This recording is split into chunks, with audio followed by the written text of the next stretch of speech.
Sejumlah peneliti politik mengungkapkan jika saat ini era reformasi di Indonesia sudah berakhir dan akan digantikan era otoritarianisme baru. Di sisi lain, eskalasi gerakan mahasiswa makin meningkat untuk menentang munculnya dinasti politik.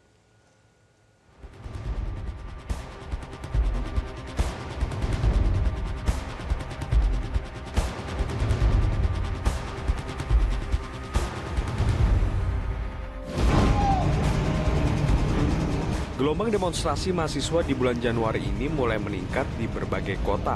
Isu yang mereka usung adalah menolak dinasti politik dan penjahat hak asasi manusia. Apa saja teman-teman? Yang pertama, adanya politik dinasti negeri ini yang menyebar selembaran terkait kasus pelanggaran hak asasi manusia dan tolak politik dinasti. Peneliti politik dari Leiden, Belanda, Word Berenschot menilai era reformasi di Indonesia saat ini sudah berakhir dan Indonesia sedang masuk ke era senjakala demokrasi. Mungkin kita harus mengakui bahwa zaman reformasi selesai. Kita akan mengalami senjakala zaman reformasi dan sedang mulai periode zaman berikutnya. Dan mungkin kita masih harus cari katanya atau nama untuk periode yang akan muncul.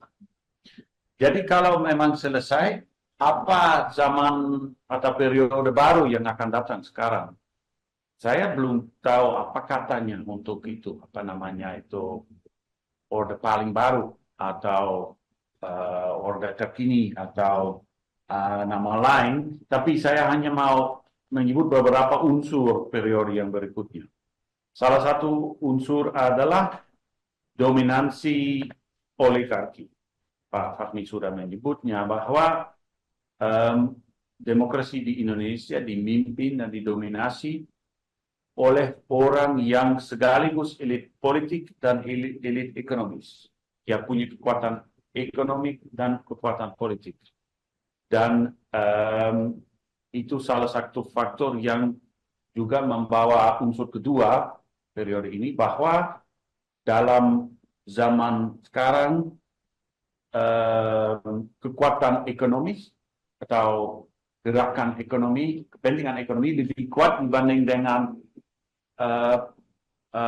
kekuatan demokratis. Maksudnya gerakan orang yang memperkuatkan ekonomi selalu kalau keinginan dan kebutuhan untuk memperkuatkan demokrasi berantam dengan kepentingan ekonomis, kecenderung akan kalah karena ada dominasi oligarki di situ. Jadi itu hambatan besar untuk civil society di Indonesia. Hal itu dibenarkan oleh data yang disampaikan Dewan Pembina Perludem Titi Anggraeni. Dari data yang ada, performa demokrasi Indonesia memang semakin menurun. Kinerja menurun itu konsisten 6 tahun terakhir. Misalnya dipotret oleh Demokrasi Indeks Ekonomis, kita itu demokrasi yang cacat, peringkat kita 54 terakhir tahun 2022, dirilis 2023, menurun 2 peringkat. Dan ternyata pemilu tetap saja menjadi penyumbang skor tertinggi, yaitu proses pemilu dan pluralisme 7,92. Skor terendahnya itu adalah kultur politik atau political culture 4,38. Nah, dari GSOD Global State of Democracy dari International IDEA, Indonesia itu kinerjanya menengah, mid performing demokrasi. Dari sisi basic welfare memang meningkat, tetapi ada penurunan signifikan di bidang kebebasan sipil, akses terhadap keadilan, kebebasan berekspresi, dan kesetaraan kelompok sosial. Dan itu ternyata dikontribusikan oleh adanya undang-undang yang digunakan pemerintah untuk membatasi hak atas kebebasan berekspresi, berserikat, dan berkumpul secara damai, serta menyasar aktor masyarakat sipil melalui Undang-Undang ITE. Sementara itu, pakar riset hak asasi manusia Universitas Gadjah Mada Herlambang Wiratraman juga melihat kebebasan sipil makin dibatasi. Cara yang dilakukan antara lain dengan mengkriminalisasi orang-orang kritis. Lalu catatan yang lain misalnya berkaitan dengan serangan terhadap kebebasan sipil dicatat oleh Amnesty, YLBHI, ataupun SafeNet, itu mereka mengungkap tren yang terus bermasalah dengan penggunaan undang-undang ITE ataupun pengenaan pasal-pasal untuk mengkriminalisasi kritik terhadap penguasa, dan ini terus-menerus terjadi. Ward Berenschot meyakini demokrasi prosedural masih akan ada karena elit masih menyukainya. Namun demokrasi substansial akan segera mati. Akan lihat gap semakin besar di antara demokrasi prosedural dan demokrasi substantif.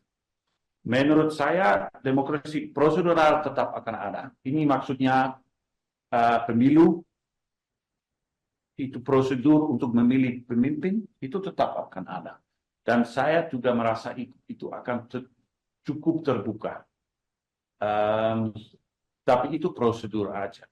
Karena orang termasuk tokoh Indonesia cukup senang dengan demokrasi prosedural. Itu akan tetap ada. Tapi demokrasi substantif itu maksudnya demokrasi dengan negara hukum, dengan hak warga yang kuat, dengan kemandirian institusi negara, kebebasan pers, dan ruang untuk civil society, itu faktor ini semua akan lemah ke masa depan. Di tengah situasi seperti ini, kesadaran masyarakat sipil untuk menuntut kebebasan, keadilan, dan demokrasi masih terus dibutuhkan. Dan lagi-lagi, seperti sejarah politik Indonesia, gerakan mahasiswa akan menjadi lokomotif demokratisasi. Jelajahi cara baru mendapatkan informasi. Download Metro TV Extend sekarang.